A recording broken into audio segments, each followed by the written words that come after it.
Coach, one of the situations we haven't covered so far this year is hurry-up offense, end of the game. Purdue was in this situation against Northwestern. They actually scored on their final drive to win the game.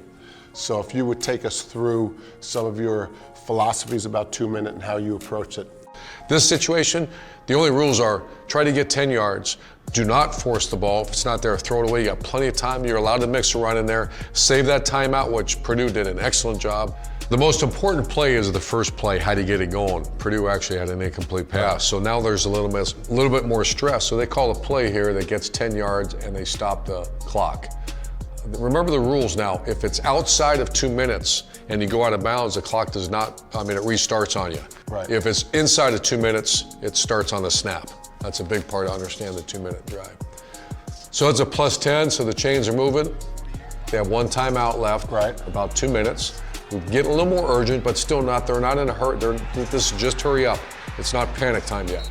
Take your time, execute the play, don't get a sack. Throw it away. Well, there's nothing wrong with taking a shot. Yeah. You still have to execute your offense.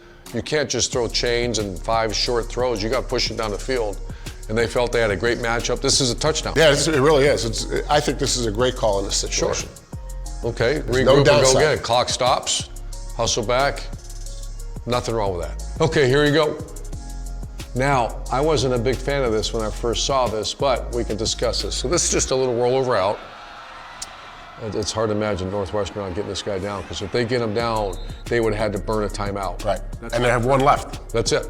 There would have been no timeouts left. Right. Probably would have, if not win the game, better chance. So he steps out of bounds, they're getting close. What's the line of demarcation? The line of demarcation that the players understand is a 20-yard line. A field goal wins, you have to get to the 20. The quarterback is the most important guy. You cannot take a sack. Get the ball to the 20. Now there's nothing wrong with this call.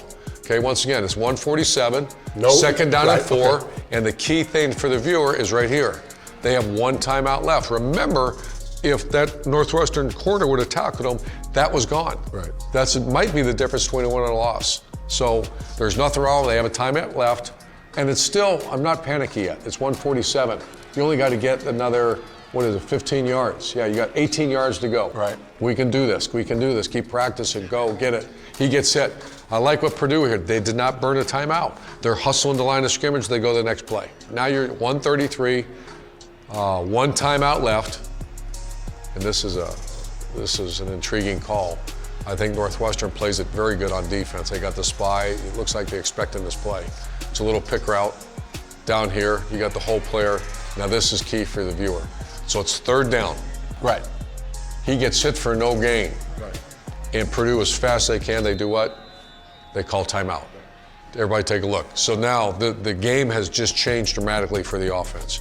You're down to 1 minute left. However, the ace in the hole is gone. And everybody on offense has to know that. Now there's more urgency to get out of bounds because we know you lose the game. The quarterback has to understand you cannot take a sack, because if you take a sack, everybody's got to come all the way back and go. And you have to get 10 yards, and it's fourth down. So once again, you get the first down, the clock stops.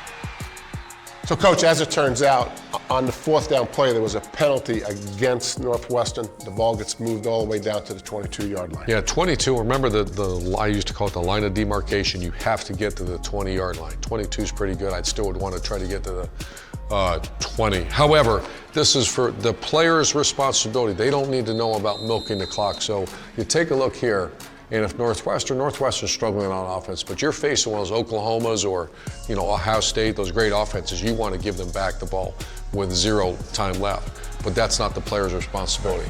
And I would always make sure that you focus on your job, you focus on execution. That's the play caller and the head coach. It's called time management. And you utilize, we would say, snap the ball at 4. I'd give them signals, snap the ball at a certain time once I knew we were in field goal range. Milk that clock, don't give them another shot. And that's what they did. That's what they did. They left Northwestern 3 seconds. Yeah. Well done.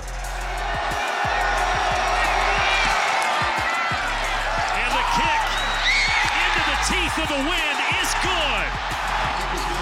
And the Boilers lead at 24-22 with just 3 seconds remaining.